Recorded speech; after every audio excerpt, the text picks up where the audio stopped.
Hey guys, it's Katrina. In this video, I'm going to go ahead and teach you how to store your long-term food storage in small spaces. So a lot of people think you need a huge basement or a dedicated room in your house or a survival bunker to store all of your food prep, which isn't the case. There's a lot of places in your home that go unnoticed that you wouldn't even think to store food. So if you're looking to create a food storage, or you've started and you just don't know where to put any of it and you think you're in a small space, don't get discouraged. There's plenty of room in your home, whether you like to think so at this point or not. There's room to put it. I remember when I started my food storage, I started storing my food in 5 gallon and 3 gallon buckets. Also, I stored my food in Mylar bags with oxygen absorbers, and I put them in like the Rubbermaid totes. And I first started, so my system is I start small and then go big. So I started at 7 days, and this is what I'll teach you guys. I started at 7 days, 30 days, 3 months, 6 months, and then 1 year plus.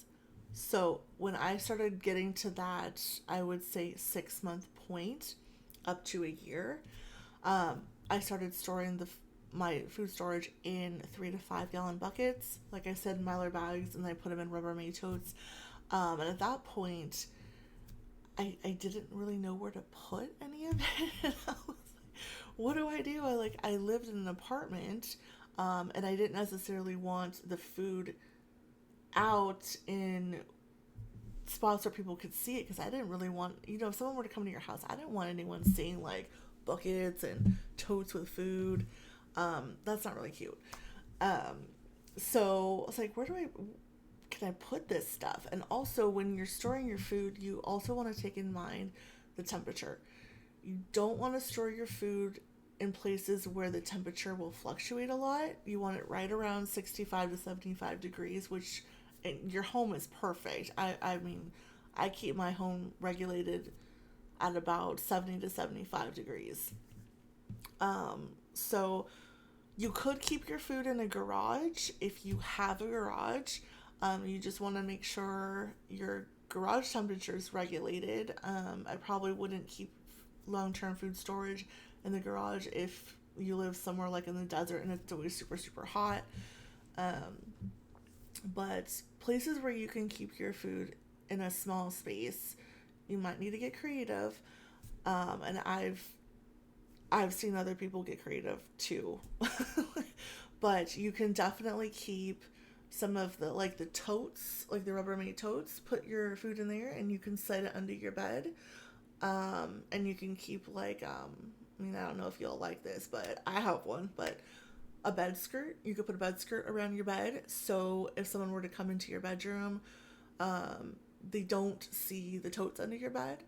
So you can, that's one way. You could put the totes under your bed. You can, obviously, like I have my food storage in my bedroom closet, because I know it's there, but no one goes in my bedroom, and I don't care if I see it in there. So that's where I keep my food storage, and I'll show you guys in a second what I'm talking about. But I just have my totes, and then I have the 5 gallon and 3 gallon buckets in there. You can keep it in your bedroom closet. You can keep it in a hall closet. You can keep it in your laundry room. You can keep it, where else could you can really keep it anywhere. You just look around your house, see where there's extra space or extra, areas in your house where you can put your food, depending on how you store them. You can even I've seen people actually take the 5 gallon buckets and make a table. They'll put a table skirt over it, or a table cover, and and keep it in the living room, and it looks like a table. I had at one point, and I know this isn't, well, actually, I guess it is food storage, because I had two chest freezers, two of like the 5 cubic chest freezers, and I had them right next to each other, and I had them in my living room. And what I did is I got a piece of cardboard and I just cut it out like this, and I just set it right on top. And I found a really nice tablecloth to put over it. And when people came in my house, it just looked like I had a really pretty table. And I put like home decor on it, and people never knew. They just thought it was a cute table.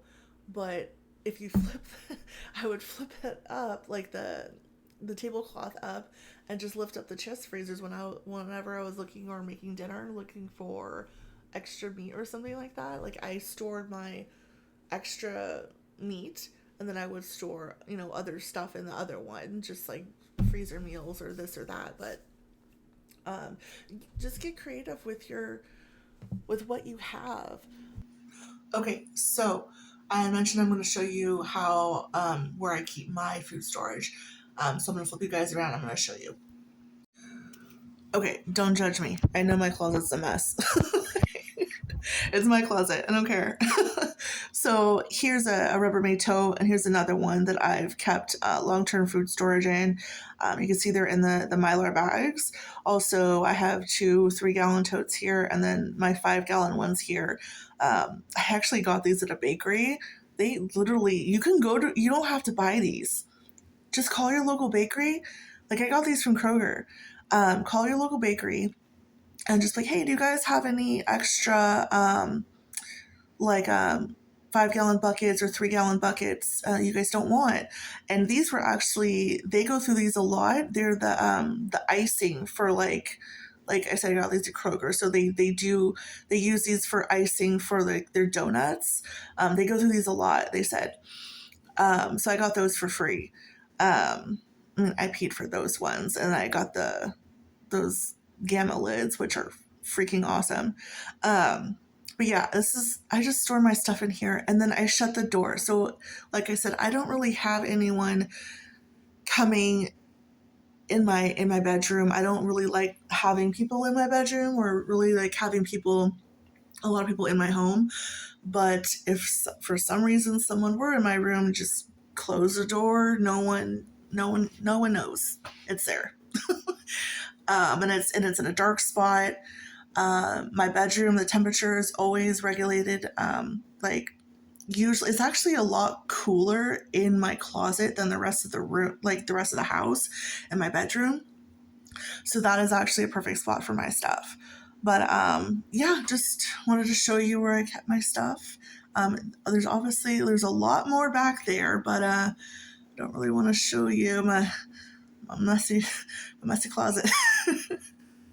And that's that. Well, thanks for hanging out with me, guys, and I'll see you in the next one. Bye.